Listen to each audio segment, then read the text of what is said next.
Avertissement. Des scènes, des propos ou des images peuvent heurter la sensibilité des spectateurs. Et surtout des petits bambins. Et surtout des petits bambins.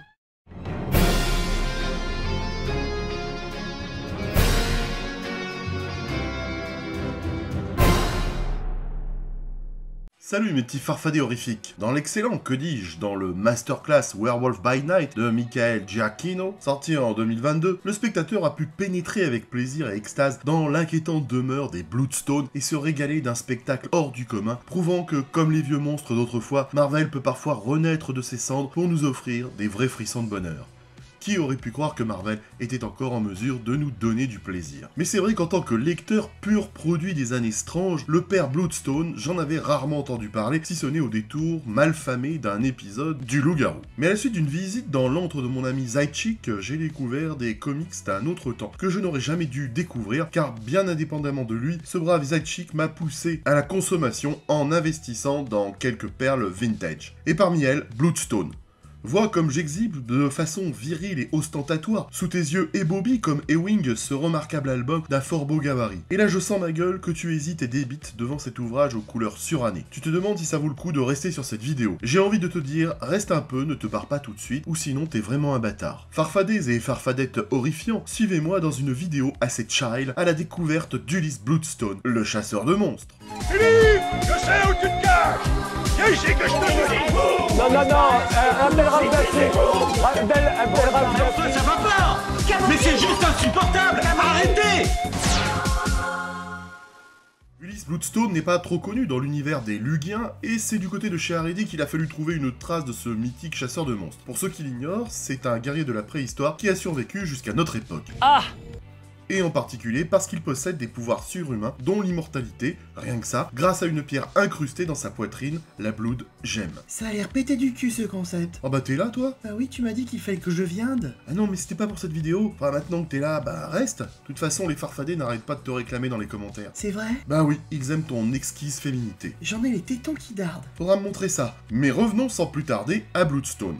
Ce chasseur de monstres et mercenaire blondinet est apparu pour la première fois dans Marvel Presents numéro 1 d'octobre 75 et dans le Marvel Presents numéro 2 de décembre 75, avant d'avoir ses aventures suintantes publiées dans les Rampaging Hulk 1 à 3. Tout le monde connaît la revue Rampaging Hulk normalement.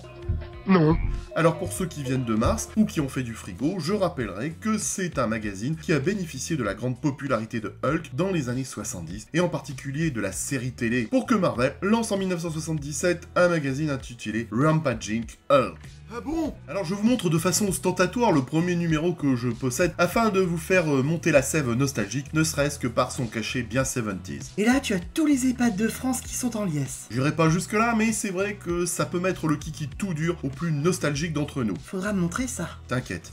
Outre les récits du Géant de Jade, la revue regroupait aussi des aventures de héros moins connus que la Maison des Idées avait envie de mettre en avant dans les annexes, comme je vous le rappelle, L'Homme-Chose, Moonlight, Shanna la Bonasse et bien sûr Bloodstone. J'ai adoré ton émission sur Moon Knight. Et bah t'es bien la seule beauté. Bref, Bloodstone est apparu de façon subrogative dans les Rampaging Hulk 1 à 6 en 1977, puis dans le Rampaging Hulk 8 d'avril 1978. Vois comme je fais bien mon travail d'archiviste, alors abonne-toi gros plutôt que de te contenter de consommer mon travail sans le moindre like ou petit commentaire de soutien. Je vous rappelle que mes émissions sont moins chères que gratuites, alors plus soyez un peu pour me récompenser. Par avance, merci ma gueule. En mars 1984, Haredi nous propose ce fort bel ouvrage regroupant les épisodes 1 à 3 de Bloodstone dans cet unique album produit par la Maison de Tourcoing. La couverture est jolie et péchue, comme certaines de mes œuvres inavouables, avec ce Bloodstone affichant avec ostentation la gemme incrustée sur son sternum, tandis qu'à l'arrière-plan... Ça se dit background en anglais. Oui, merci Scarlett. Donc je disais en background, une créature monstrueuse et écarlate qui apparaît menaçante pour notre héros en treillis, prêt à lui défoncer la cuve à jus. Et on tourne fébrilement la couverture de ma main hyper sensuel et on arrive sur ce magnifique noir et blanc, bien représentatif d'une époque révolue mais qui transpire totalement l'ambiance 70s pour tout nostalgique ayant connu cette période bénie. J'étais pas né moi. Oui, Scarlett. L'album Haredi nous propose donc le Bloodstone tiré du Rampaging Hulk numéro 1 de janvier 1977, écrit par John Warner et dessiné par John Buscema, assisté de Rudy Nebres à l'encre. L'histoire est simple dans son propos, c'est pas du Simone Veil. Bloodstone, son ami Brad Carter et la journaliste scénariste Samantha Eden, sorte de femme libérée, Tu sais, c'est pas si facile. qui est capable de tenir la dragée haute au macho, assez loin des poufs superficiels qu'on pouvait trouver dans ce genre de récit à l'époque, et donc ce trio tente de protéger un fragment du joyau sanglant, bijou étrange venu de l'espace renfermant la clé de tous les mystères du multi-univers, car forcément ce fragment est convoité par le gros vilain tentaculaire Uluxy, qui est le pire ennemi de Bloodstone. Putain, je suis en apnée. Ce premier épisode est énergique et sans temps mort. L'apparition du gigantesque Goram vient donner une dimension épique et collégramme à l'histoire de Bloodstone qui tente de l'arrêter. Ça me fait penser à Jack le chasseur de géants. Personnellement, j'aime beaucoup les dessins noirs et blancs de John Buscema. John Parce que franchement, ils ont un certain cachet. Puis l'album Ready nous propose le second épisode toujours écrit par John Warner, mais cette fois-ci dessiné par Bob Brown. Ça veut dire marron en anglais. Oui, Scarlett. Le récit est tiré du Rampaging Hulk numéro 2 d'avril 1977. C'est toujours aussi spectaculaire et ce grand format ne gâche rien. Tentant de récupérer le morceau de cristal que possède le géant Goram, le blondinet des cavernes affronte un vilain très athlétique nommé l'Épervier. Non, c'est pas celui-là, mais plutôt celui-là, voyez. Et alors, c'est bien?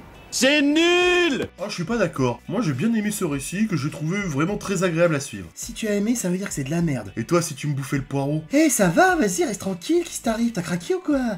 Tu peux pas tester. Enfin, l'album Ready nous propose le troisième épisode tiré du Rampaging Hulk numéro 3 de juin 1977, toujours écrit par John Warner, mais cette fois-ci dessiné par Sal Buscema.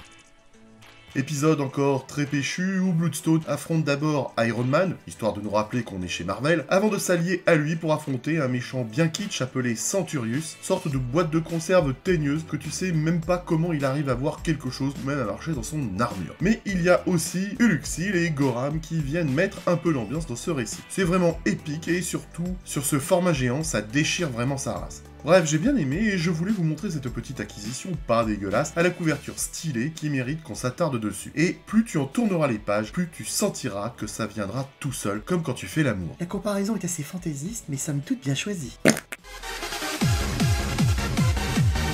Empruntant aux grands monstres et aux héros de pulp, Bloodstone fait partie de ces personnages qui sont durablement morts, chose rare dans les comics, et ça c'est appréciable. Créé dans Marvel Presents et développé dans les pages en noir et blanc de Rampaging Hulk, le bonhomme meurt dans ses propres aventures, même si quelques petits malins ont tenté de le récupérer au fil des récits, tels la saga The Bloodstone Hunt dans les Captain America en 2010. Mais malgré ce court passage dans l'univers Marvel, il a eu le temps de se reproduire et d'avoir une fille, Elsa, sur laquelle je ne m'étendrai pas, ça serait dégueulasse. Et c'est vrai que sorti de cet album Artima, les Français n'ont pas véritablement eu l'occasion de rencontrer ce personnage. D'ailleurs, il me semble que ces deux premières aventures, dans Marvel Presents 1 et 2, demeurent inédites. Dites-moi dans les commentaires si vous avez plus d'informations, mais moi, je n'ai rien trouvé. C'était vraiment très intéressant.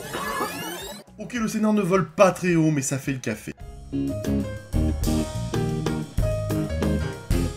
Et faut arrêter d'être aussi négatif les gozos. N'oubliez pas que lorsqu'on se complaît dans la négativité et les visions mortifères, on finit par voir les choses se réaliser. Alors, haut les cœurs, et lisez ce petit ovni d'Aredi qui ravira les nostalgiques des années 70. Voulez-vous en savoir plus? Le recueil Bloodstone and the Legend of Monster peut être une alternative à la découverte de ce personnage. Certes, il présente une mini-série récente signée Dennis Hopeless qui met en scène Elsa Bloodstone aux prises avec une galerie de héros monstrueux de Marvel, mais le sommaire de ce bouquin est complété par les aventures d'Ulysse, le papa d'Elsa pour ceux qui sont encore bouchés et qui n'ont rien compris. Ce sont des aventures qui ont été publiées dans le Rampaging Hulk. Elles sont rédigées par John Warner, un scénariste peu connu, dont j'ai pas trouvé d'image, c'est pour ça que je vous mets l'image de mon chat. Et cet artiste a eu une carrière courte dans les comics des années 70, signant chez Marvel quelques épisodes de Son of Satan. Dans Bloodstone, il semble assez à l'aise et plonge le lecteur dans l'imaginaire des pulps avec des cités englouties, des monstres épiques, des sociétés secrètes et un héros immortel parcourant la Terre, chemise ouverte pour afficher ses pectoraux, et cela nous rappelle forcément Doc Savage, mais également, dans le feu de l'action, il n'est pas sans rappeler les héros de Howard. C'était vraiment très intéressant.